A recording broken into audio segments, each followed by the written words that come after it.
Hello, hello, hello, people. Hello. It's Dee Sova, and I'm just here to go live, just kind of talk to those of you who are in the trucking industry who are maybe experiencing grief.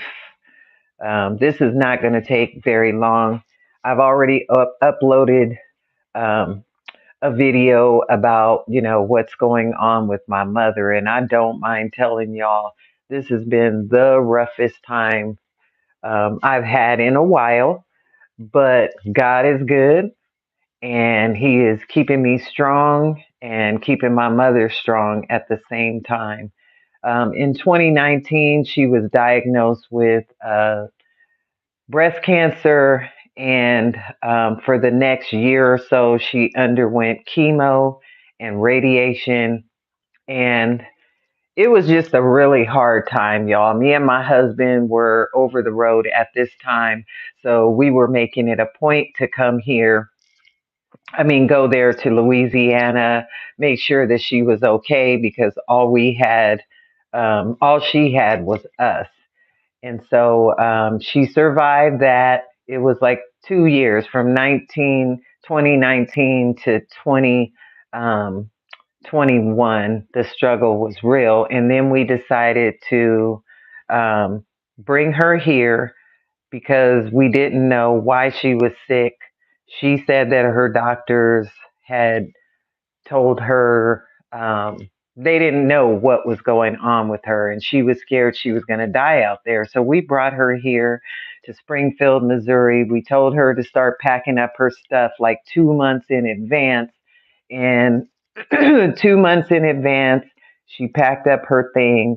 We drove down to Louisiana, um, helped her to kind of sort out those things because she was bringing stuff that was not even necessary. We literally cleaned up her apartment and got all of her things, loaded it up in a U-Haul, got a car hauler also so that we could bring her here to Springfield, Missouri. Looking back on that time, I'm very thankful that my husband was able to do that because a few months later he passed away, guys, and I wouldn't have been able to do this on my own. So I'm very grateful that that happened. It was an adjustment on all of our parts, my mom's, my husband, and mine, because I had to talk to her in the car. It was just me and her while he was driving the U-Haul to come here to Springfield, Missouri. And I really had to talk to her about making sure to respect my husband, that he was the head of our household, and that, I wanted to make sure that she understood that he was the man of the house. And, now that she was coming to live with us, that he deserved that respect. And it took a minute. I ain't gonna lie, it took a minute for that to happen. But right when things were starting to get right was when my husband passed away. He had a massive heart attack on our patio, and I ain't gonna lie, y'all, this was the toughest thing I'd ever gone through in my life. My husband and I were out on the road together for 7.5 years. And it was the greatest adventure either of us had had because we're like two kids from California. And we I don't know. We just had a great time exploring this country together, even though it was very exhausting to be out there. But it was just fun for us to be able to, share our love and our relationship at the same time, see the United States together. Those were the best 7 years that I could remember, although they were challenging because when you're in this small space, with your spouse, you got to really pick and choose your battles. And so we did that. And, we made an agreement years ago that we were never going to go to bed angry. And we never did that entire 17 plus years that we were together. So I'm very grateful for that. I'm very grateful to have had um, a man in my life who truly cared about me and about my success and about my journey into trucking, knowing um, how how much I love this industry. So, anyways, what does it say? New pin chat. You can now pin a message. Okay, got it. YouTube is different. I am reacquainting myself with YouTube because I feel like there's an audience of people that I need to reach. Anyway, getting back to the story, losing him for me has been a huge, huge, huge adjustment. If you were to follow my journey from the time that my husband got on the truck, if you were following me on Facebook, or Instagram or whatever. He was always a private person, so he did not want to um, have his business in the street, so to speak. So the focus was always on me. And the reason why it was on me, it was to just protect his privacy. I really did respect him. He did a lot to make my life out on the road a beautiful experience. And so I'm very thankful that we got that opportunity. I'm very thankful to have been loved by a man like that. And why am I saying that? My husband was retired. He was very humble. He loved me like no man that I've ever been with or dated or anything. He treated me like a queen every single day. And when I tell you I miss that, there's no stretch of the imagination. I see that someone was on here. I don't know who you are, but anyway, um, he treated me like a queen, y'all. He made my life easy and just effortless. And that's what I miss probably more than anything is having him here. Y'all, he cooked on the truck. He cooked when we were at home, when we were living in California. Um, he cleaned the truck. He did all the things and just made my life nice and easy. So I miss that. I miss him telling me every morning, "Good morning, my love." And so as I have gone through the last year, there's been a lot of lessons that I've learned. I had to learn, y'all, how to take care of myself all over again. And I know this sounds crazy. I'm 56 years old. I should already know how to take care of myself. But here's the fact. Um, I literally had a man who spoiled me. And so when you have a man who spoils you, you become this person that doesn't have to worry about anything. And so I wasn't really worried about anything. I just made sure that, we were okay. Um, and he just did everything else. And so learning how to live on my own again was just like a high school student who's gone off to college and living in a dorm and having to do all the things, or they're living in an apartment and having to pay bills and do all the things for the first time by themselves. That is me. I am becoming a person who has gotten stronger in the last year, but I will not say this has been easy. It has not. And I feel that because I've grown through that experience and I'm still growing through that experience, there's a certain amount of people that I'm supposed to be helping. Whether you're in the trucking industry or not, that is not even the conversation that needs to be had. It is, are you okay? There are some things that you're going to have to do if you are a man or a woman who have become a woman who's become a widow. That's who I'm primarily talking to. Women who have lost their spouses, and you're at your wits' end. You don't know what to do. I am just going to say, first of all, I'm truly sorry for your loss. That is never easy. It doesn't matter if you had a great relationship or a horrible one.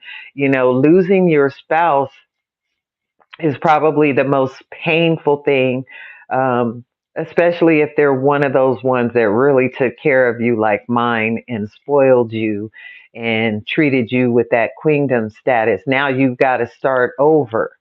Understand that you're going to cry for a while. Don't let other people put limits on the amount of time that you cry or the amount of time that you deal with the grief that you're experiencing. Every person deals with grief differently.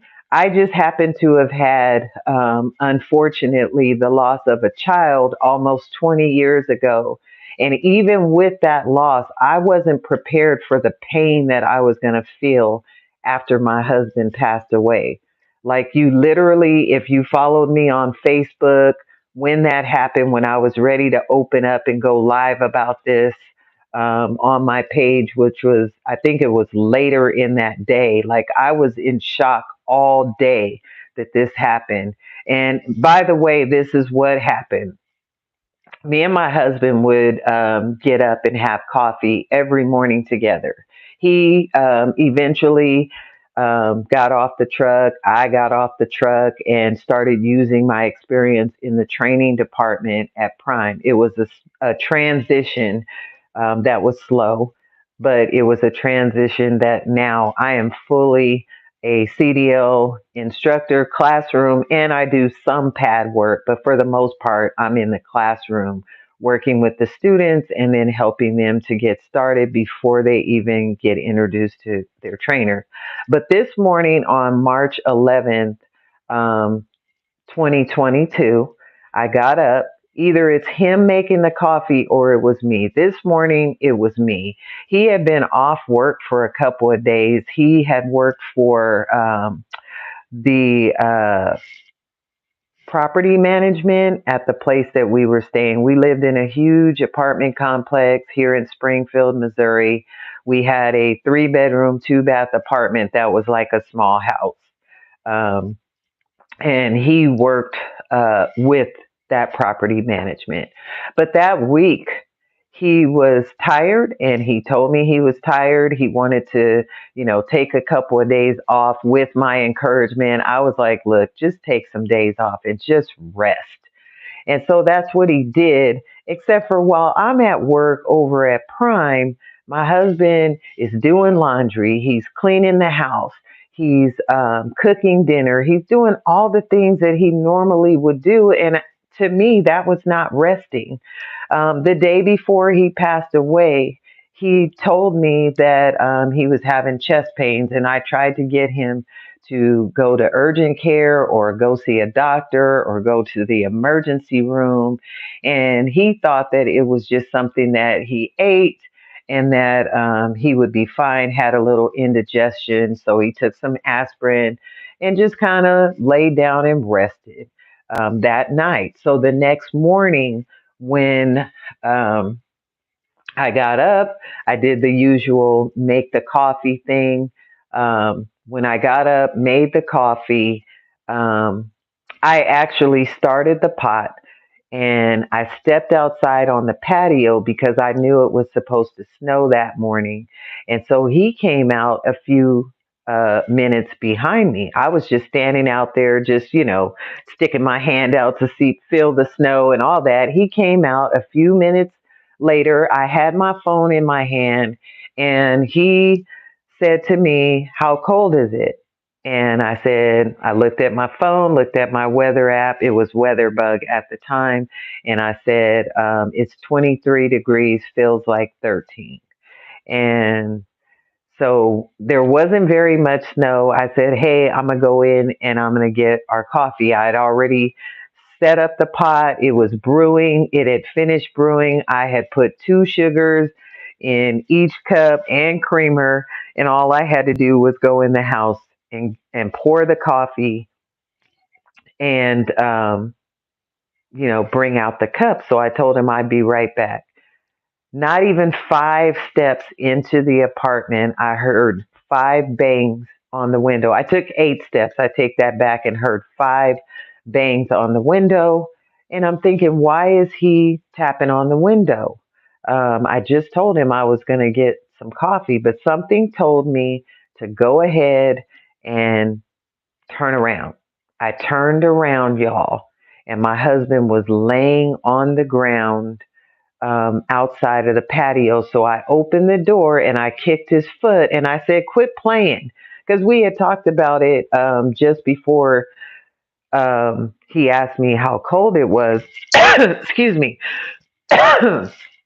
We talked about me possibly taking that day off. And so I said, "Quit playing," kicked his foot. And I said, "If you want me to stay home, I'll stay home, but quit playing." No response, y'all. I'm hearing like this snoring sound coming from my husband's body.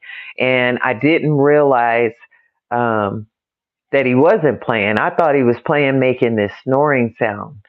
And so I went to go and try and lift his body up, and the weight from his body was extremely heavy. And I went to open up his eyelid, and when I looked at his eyelid, guys, his eyes, there was no sign of life. And I knew right then and there this was real and something was really wrong. So since I had my phone, I called 911. I'm banging on the wall outside the patio of my mother's room to let her know something had happened. And she comes running out. I told her, I said, "Something's wrong." I said, "He's not moving. He's not responding." And again, that growling sound, it was just this sound of snoring. And so when she heard that, she said, "Did you call 911?" I said, "I'm calling right now. I just wanted you to know what was happening." I'm sorry, something's in my eye.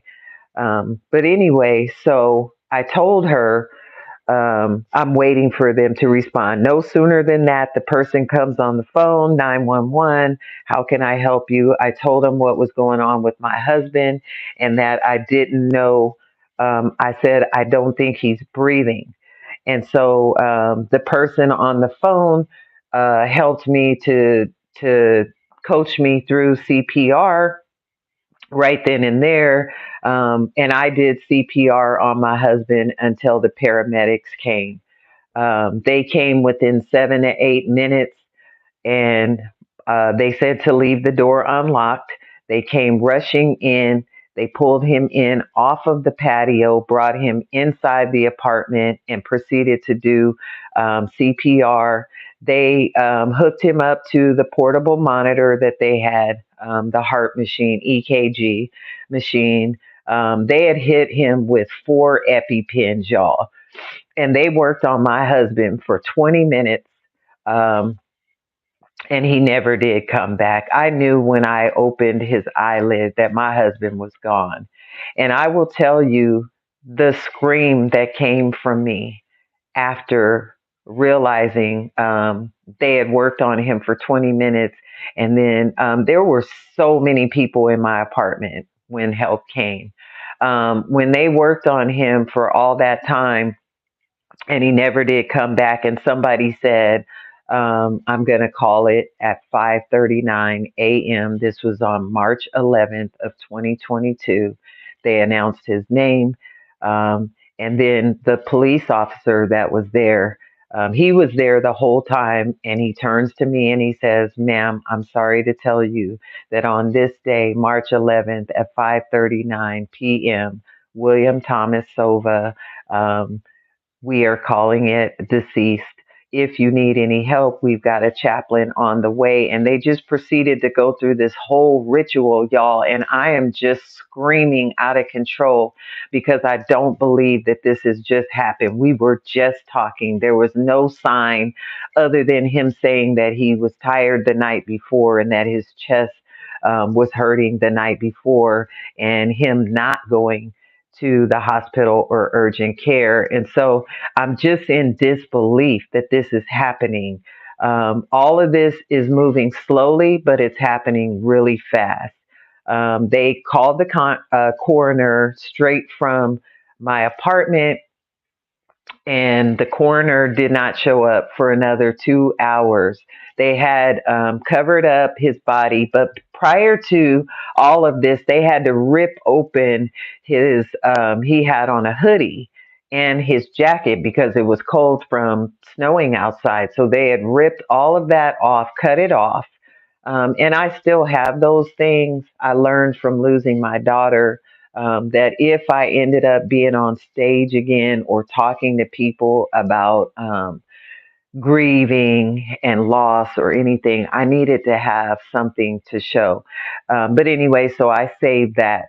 But my husband never did come back. And even with those 4 shots of the EpiPen, they never did get a regular rhythm from his heart. And so they covered him up, and I just sat there with him. I laid there. I kissed him goodbye. I just laid there with him, even though he wasn't breathing anymore. I just laid there to, I don't know. I was just in shock. And I stayed with my husband until the coroner came. Now, the week before all of this happened, my husband had bought me a new washer and dryer. It's in there right now. He had bought me a new bedroom set. It's almost like he was preparing for this. This is crazy. He had cleaned up the house the night before. When I say cleaned up the house, swept, mopped, vacuumed, did all the bathrooms. We had 2 bathrooms. He cleaned them from top to bottom, fed the dog, showered the dog, gave him a bath, cooked a beautiful meal for me and my mom before he passed away the night before. And, they say that people who are dying, they have premonitions or something like that. I can't confirm or deny that this actually happened to my husband, but I know that he did everything he could um, to leave here right. I mean, like he took care of me to the bitter end, y'all. And so, excuse me, I said all that to say this. There are some of you who are out there and you recently lost somebody. It doesn't necessarily have to be a husband or a wife or a boyfriend or a girlfriend. Maybe it's a child. I know what it's like to lose a child as well. I had a daughter who was killed by a drunk driver almost 20 years ago this year. This December will be 20 years. Maybe it's the loss of a job. Maybe it's the loss of a friendship. Grief and loss hits us at the most unexpected time, and it is the same exact feeling. I've experienced all those things that I have mentioned to you. Losing a friendship, somebody you really, really loved, and they're really, really close to you, and you lost this person, and you're trying to make sense of it, whether it's because of death or just because the friendship no longer served you. It is the same feeling. So I'm really reaching out. I'm coming out of my own shell, guys. I've been in hiding, although I've been posting on Facebook, Instagram, TikTok, all of 2021 and 2022. 2022 in particular, God was having me to do these side by side walk by faith videos. If you'll go back to my TikTok at D Silva, you'll see where I was doing these side by side videos in early 2022 before my husband passed away. These were messages from pastors, and I was just enjoying these messages. I had no idea that I would come back to those messages, and they would make sense. The word that was going out in those messages as I'm doing these duets. I wasn't saying anything. I was just like, shaking my head or whatever. God was really just talking to me. And so if you'll look at those videos, you'll see exactly what I'm talking about. All of those messages were for me. He knew that my husband was going to pass away. And so, what I would say to you, if you are experiencing grief and loss, there's several things that you're going to go through. There are stages of grief. First one is denial. Like you are going to be so caught up in the denial that this thing has really happened. You're going to be wondering what you could have done, to make it better. There's going to be all types of chaos going on right up in here. And you're going to have to Pull yourself together. How long that's going to last is really up to you. What I've learned in losing my husband is that you go through this mindset shift of all these stages of grief. And I want you to hit Google about the stages of grief and see what they are and look them up because this is going to happen whether it happens right away, whether it happens in the next couple of months, or if it happens a year later. It took me a whole year to come to grips with the fact that my husband is no longer here. Your ability to get through your grief is going to be determined by you. It's not going to be determined by your friends. You will have support from your friends and your loved one. Um, but at some point, those friendships are going to expect you to overcome it, the loss of your spouse or the loss of your child or the loss of a relationship or the loss of whatever the thing is that you lost. They're going to give you so much time to go through that grief. And I'm here to tell you, do not allow how they feel about it to determine how you respond to coping with that loss and that grief. During COVID, a lot of people lost family members, friends. And this is the perfect time to talk about it because immediately after we got through this whole COVID phase, people just went back to work after all those devastating losses and they didn't really deal with their grief. They just went back to work. And I'm telling you, if you don't cope with that stuff now, it starts to act out in behaviors, in, you know, the way that you respond to everything else that's going on in your life. In some cases, and I'm specifically going to talk to wives right now because your biggest challenge is going to be if your husband was the one who took care of all the things. Now you're going to have to take on those responsibilities for yourselves. And so, my biggest advice for you is to, when you get to that place, and please don't let this part take too long because things start piling up after a while. When you get to that place, I'm going to need you to get a journal. And I'm going to need you to, first of all, start writing out your feelings because if you keep those things inside of you, what's going to happen is one day you're going to explode or you're going to have this hysterical uh, burst of tears in the most unlikely places. You can be walking through the grocery store and just all of a sudden you just bust out in tears or you're snapping at somebody because you're still processing that grief. And so, the people who know me the best during that time when I first lost my husband, I got all kinds of journals sent to me in the mail because they know me as a person who likes to write out or talk out my feelings, and I wasn't really talking to anybody.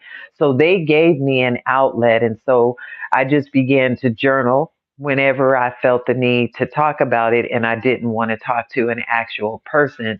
So, my advice number one to a person who is dealing with that, women or men. If you're dealing with that loss, get a journal so you can write your feelings out. There's some feelings that you're going to experience after your loss that you cannot explain to other people unless they've gone through that specific type of loss. And so you want to be able to sit down and write this stuff down. Talk to your journal. Write this out on your journal as if you're talking either to your spouse or significant other or person um, that you lost, or just writing notes to self. Tonight I felt, this is how you can start it. I still don't believe this happened. I want you to know, whoever you're talking to, I want you to know as you're journaling this, write this out. I want you to know that I really love you and you meant so much to me and I'm hurting. Whatever the emotions that you're feeling at the time and when these emotions take place, I want you to get that journal and start writing this stuff out. You are going to want to look back on this time and it might become a book one day. You're going to look back on this time and you're going to see how you've grown through this process of grieving. And there's no better way to do that than to write it down in a journal. Your journal could be a notebook. It could be an actual journal. It could be something that you print out and you type up, or it could be digital, however you choose to do it. You can even turn the recorder on your phone and say day one. Um, da da da da da da da da da da. Turn that recorder on and maybe come back to it later. And every time you can journal that way and then come back and write that out for that day. Put a date on it. If you're writing it out, put a date on it. This is how I felt. This is what I did.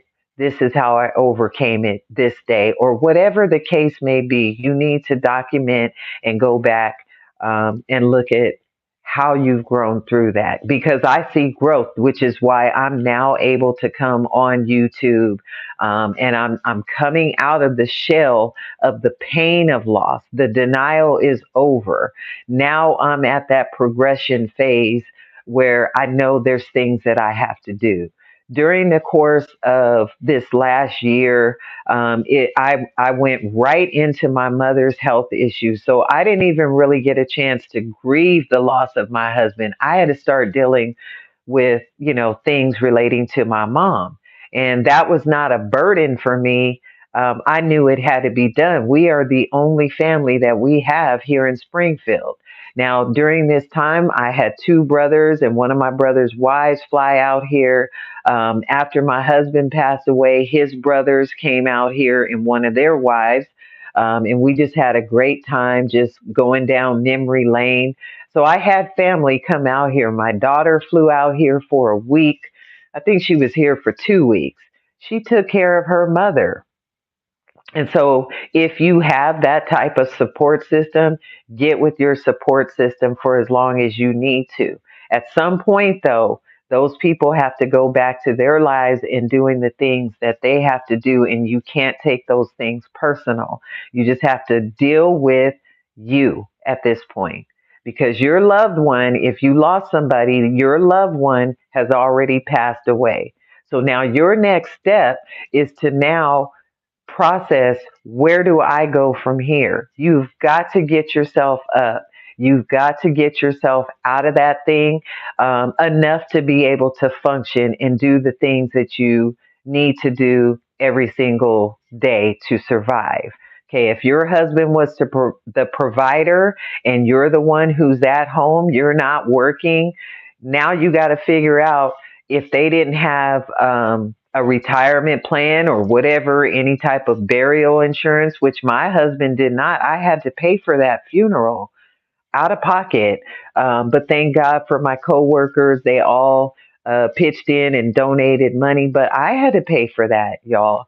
And so if you're significant other, you got to start handling the affairs, in spite of the fact that you're grieving.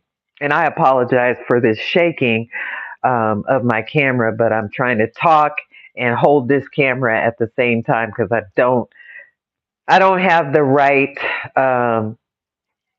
tripod right now. But anyway, you have to start getting up and you have to start handling the affairs or the business that needs to be taken care of. This stuff is not going to go away. It will pile up if you don't allow yourself to handle it.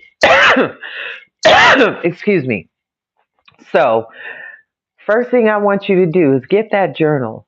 Start, if this just happened for you or if it's happened in the last month or two, you need to start writing out your feelings.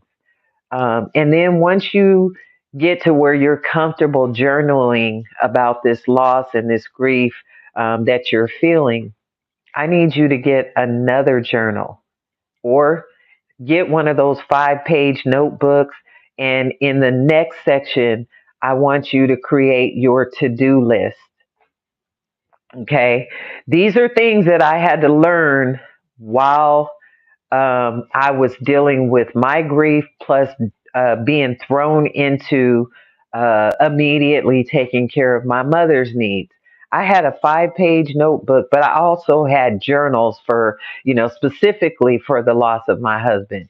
But get that journal in that second section. I want you to create a to do list. We forget during grieving periods sometimes to do the most simplest things like make up our bed.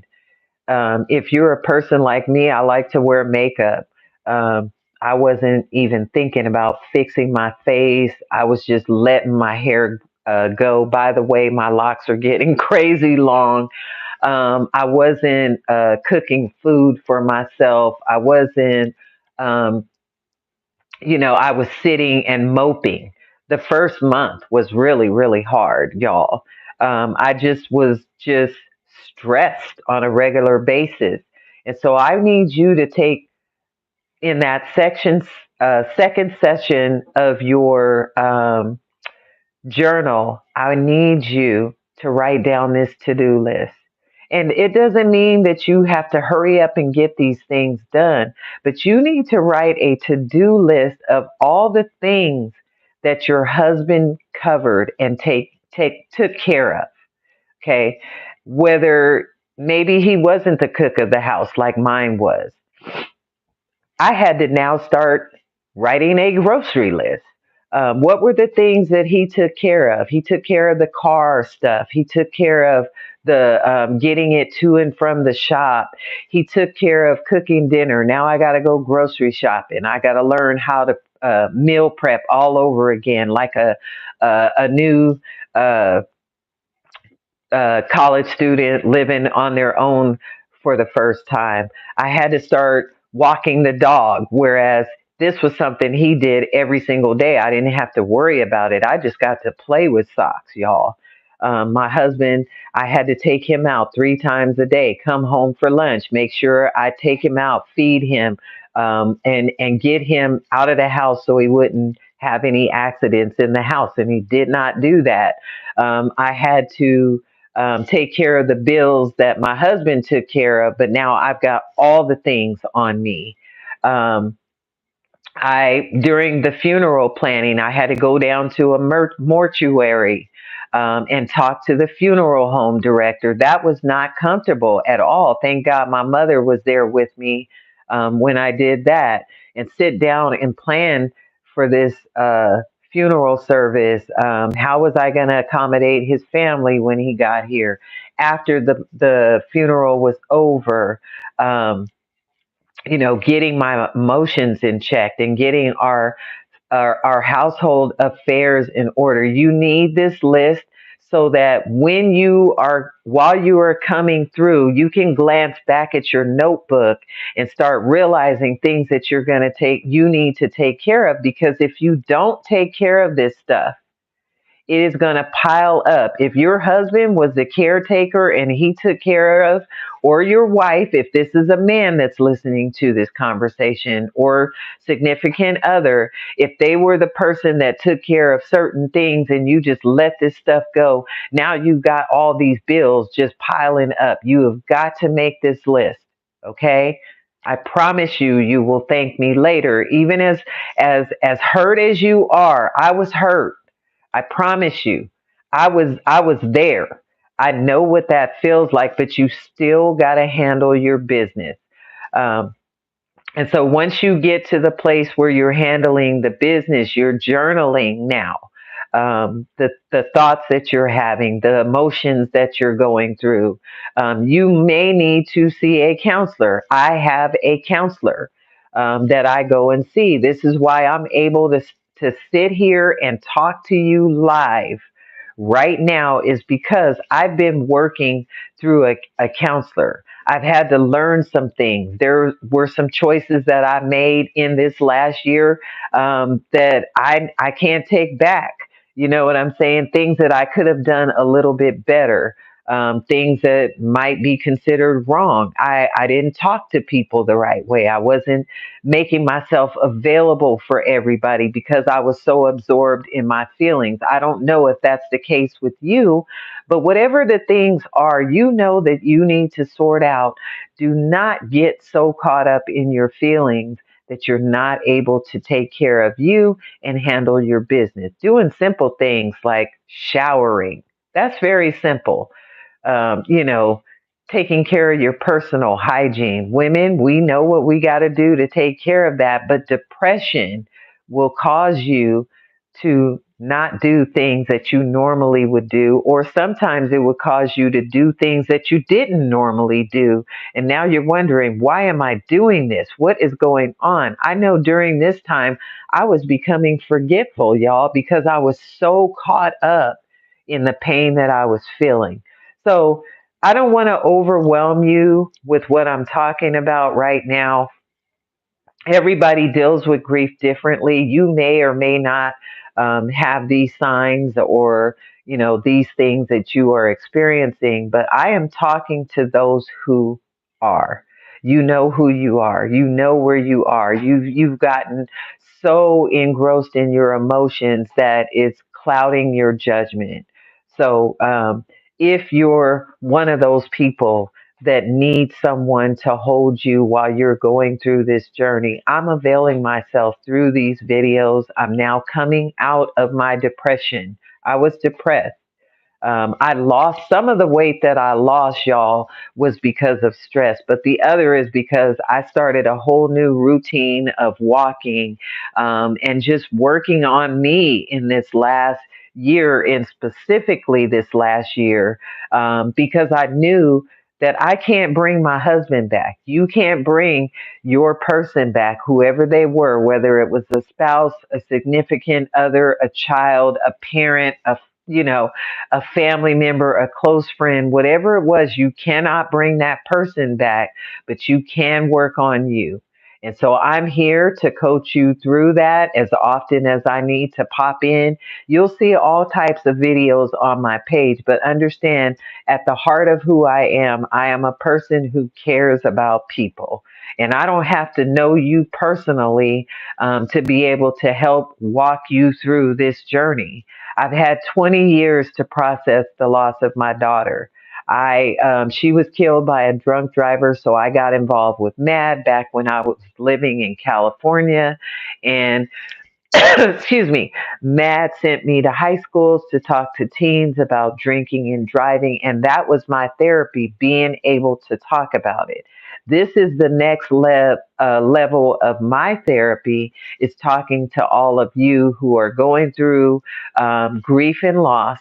I am a certified life coach. I did gift that to myself. I started working on that before my husband passed away. I had an office in our apartment, and I was taking these courses the entire time, all the way up until my husband passed away. So he was seeing the progression. Also, during this time, guys, my career was at the company that I'm with was just starting to grow. I'm starting to get on planes. I'm going to these different events, and that's still happening. Tomorrow, not tomorrow, but Sunday, I'm going somewhere for a couple of days. On Sunday for another event, so my career was starting to take off. I'm starting to do all of these amazing things. And sometimes people come into your life to carry you to a certain point, and it's up to you now to start lifting yourself up. My husband was in my life to carry me to a certain point. When he couldn't carry me any further, I feel like that's when the Lord said, "Come on home." And so I will tell you, as you're watching me talk about my coming through the grief and the healing of loss, you're going to hear me also talking about God. And if you're just popping in here to listen, pop in. But if you know somebody who has experienced grief and loss, occasionally I will pop in here and I will do these live videos, or I'll just keep sharing the videos of a day in my life or whatever the case may be.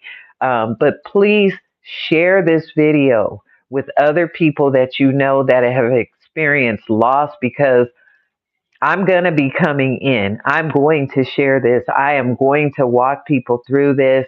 And if they want more in depth coaching, we'll work on that too. But for the sake of this channel, I know that my gift is to speak into people's lives. Sometimes it's going to be about trucking. Sometimes it's going to be about being a single woman because I'm single now. Sometimes it's going to be about what I do for a living right now. For the last couple of years, I have been fully transitioning into the training department at Prime Incorporated, so I can talk to you about that. Um, there's a lot of topics that I have, but the most passionate thing that I have to talk about is helping other people. And so, usually, my helping other people is surrounded by the experiences that I've gone through.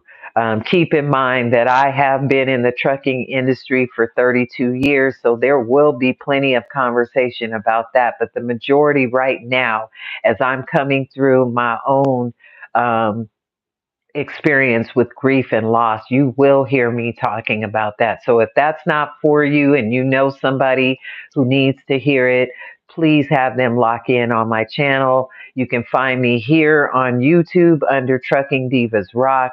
I have a page on Instagram under Trucking Divas Rock, and I also have a page on Facebook under Trucking Divas Rock. I also have a Facebook page and an Instagram called The Inspired Coach.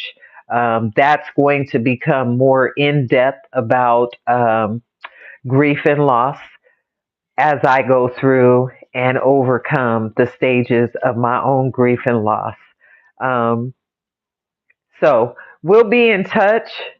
I didn't mean to be on here as long as I have. If you guys had any particular thing that you wanted to talk about, that's perfectly fine. I can stay on a few more minutes. I see three people in here, but somebody may come. Hi, Brittany.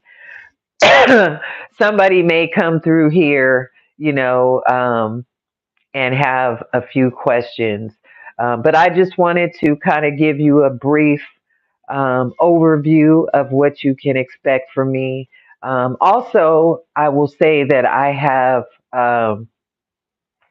Experience in over the road trucking and local driving. I know what it is to live that nomadic trucker life.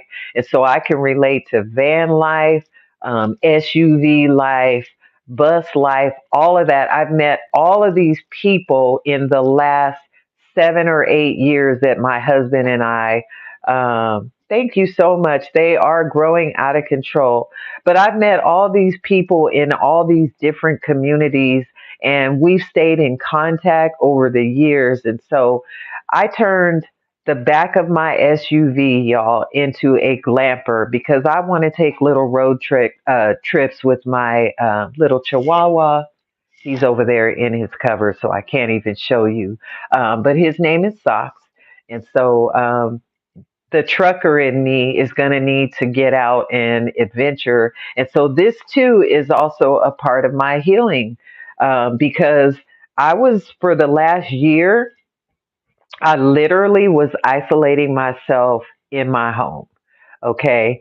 And when I say isolating, like I wasn't doing anything if it wasn't related to Prime Incorporated. I went to all their parties, all their events in the last year, and it just made me feel good just to feel like I was coming back to my normal self. But I was depressed for a long time this year. And so I'm just now coming out of that. And so now I'm starting to go out and do things outside. It started last weekend. If you'll go back on my videos, I did a video about last weekend going to the Mercy Me um, concert, and it was really, really awesome. Thank you, Brittany. I appreciate it.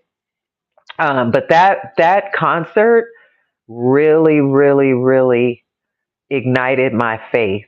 Um, Being in that atmosphere with that many Christian people, and it wasn't a whole lot, but it felt like a lot because this was a great, um, it was just a great, they had several singers. It wasn't just Mercy Me. One of the singers' son is now getting ready to put out an album. His performance was awesome. And then there was another guy that was there.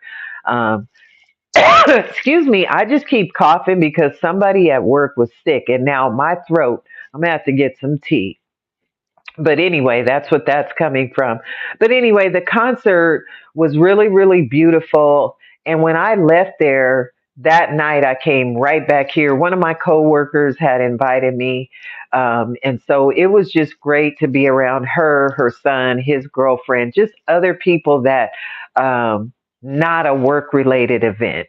And so just being able to sit there and just enjoy being in the presence of all of these other, I didn't even know there were that many Christians here in Springfield, even though they got a ton of churches here. And so, anyways, I just being in that atmosphere, I felt like God was putting a heart monitor on me and said, and it woke me up. And so here I am coming out of the closet, to just really, spark positivity into other people who are grieving, or maybe you're in the trucking industry, or maybe you're in van life, or whatever, SUV life, whatever, bus life. I have a school bus. It's in storage in California, and I'm here in Springfield, Missouri. I could talk about that.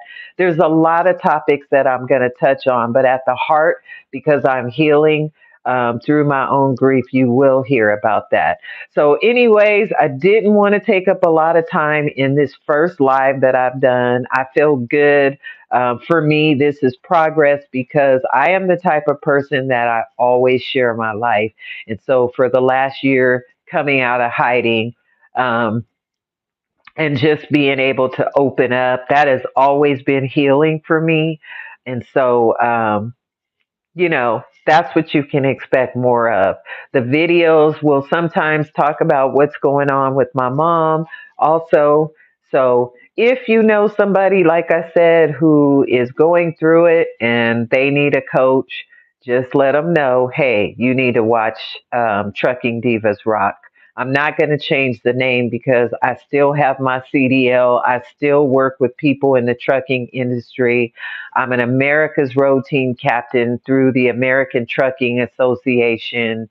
Um, I'm also in the Women in Motion Speakers Bureau through the American Trucking, Association. I am very involved in the trucking community. And so, even though you won't see me driving a truck, you will, well, you might, um, around the training pad or through the city of Springfield, or, it's going to be very minimal where you'll see me actually driving in the truck, but I am still very involved, um, in the trucking industry. Like I said at the beginning, I am a CDL instructor at Prime. I forgot to say that I'm also, the Highway Diamonds coordinator at Prime. And so there's things that I get to do with our women drivers. I'm going to make that program, better. We've been, really trying to do some things with our women this year that we haven't done previously. And I'm not going to go into the details about that, but I'm very excited to be working with our women drivers, and helping them to elevate. Standards are everything. People think you're just driving a truck out there, but you need to have a certain level of professionalism to be in this trucking industry. Sometimes I get so disappointed when I see some of the young ladies, and to each his own, I'm not judging, but I know the era that I came into trucking, women had to fight for a lot of things, and sexual harassment was really, really real. And so sometimes when I see, some of our younger women, just putting it all out there, not leaving anything to the imagination, it does kind of get to me. Um, because I came from the time in trucking when women had to fight. So that'll be another, episode of things that I'm talking about, just how to be a professional here in this industry, and how to overcome a lot of things, and how to elevate if you're a company, associate in any company, how to, increase. your chances of growth. So it's going to be a collection of things. All of it is surrounded by the trucking industry because that's the industry I've been in for the last 32 years. I came into trucking when I was 24. I'm now 56 and I'm still in it and I still love it just as much as when I first started. But I'm not looking to gain anything. If I gain something from it, it's because I poured into other people. The reason I pour into other people is because that's the thing that God has always called me to do, even since I was 9 years old, and I'm 56 now. Everything that I've ever gone through in my life, whether it was becoming a teenage mom or getting married at a very young age, dealing with domestic violence, coping with loss, whatever the thing was, I was never ashamed to share my life. There's some people who don't want to, put their life out there. But see, here's my philosophy, and I'm going to close on this note. Your life is not about you. I just want you to let that process for a minute. We come out here, we want to do all these fantastic things with our career, and that's great. We want to build these amazing businesses. But just as long as you're doing all the things that you want to do for yourself, make sure you pick somebody up and take them with you. Don't just be accomplishing all these things because it's your life. Don't just think about you. Your life and your experiences, whether they're good or bad, those experiences God gave uniquely to you so that you can help other people. And so if you understand that, you'll have a great time following this channel. If you don't understand it, it's going to be a struggle for you to understand where I'm coming from. I only want my people. I mean, I know there's going to be trolls coming somewhere down the line. I'm not worried about you. I'm worried about the people who God has assigned D to. By the way, my name is Dee Sova, for those of you who don't know. Anyway, on that note, I've been talking probably for about an hour. I can't even see. But eventually we'll get there to where we're having these full on conversations and we're just talking about all things related to the topics that I want to talk about. I'm not here to entertain anybody. Although you may see some graphics and some videos or whatever, I am not here to entertain. I'm not looking for that. I'm looking to help people. I always have. And if you'll look back on any of my videos, it was to keep you informed about the life that I was living at the time, which was me driving trucks. Okay. So I'm beyond the driving trucks phase, even though I will forever want to keep my CDL in case I decide to go back out on the road. But right now, it's just not in my thinking. Right now, I'm maintaining my lifestyle. I have a mother who's in a nursing home. I get to work with some incredible students that come through our training program and to get them to love this industry as much as I do. And so those are the things. I'm dealing with grief and loss and healing at the same time. So those are the things that I'm passionate about right now. I'm not looking to tell you how to start your trucking career, although that might come up. That's not why I'm here. I'm here to do what God has told me to do because our days are numbered, whether you accept that or not. And so, whatever God has called you to do, you need to find out what it is and you need to gift that to other people. I am gifting that right now because I just believe that everything happens for a reason. On that note, I'm going to say, have a great evening. Have a good morning. If you're watching this in the morning, have a great afternoon. Enjoy your life and live it to the fullest. You can overcome anything that you set your mind to do. And I will tell you that if you put everything in God's hands, you are better for it. You understand what I'm saying? You have a blessed, wonderful evening, and I will talk to you later. Bye.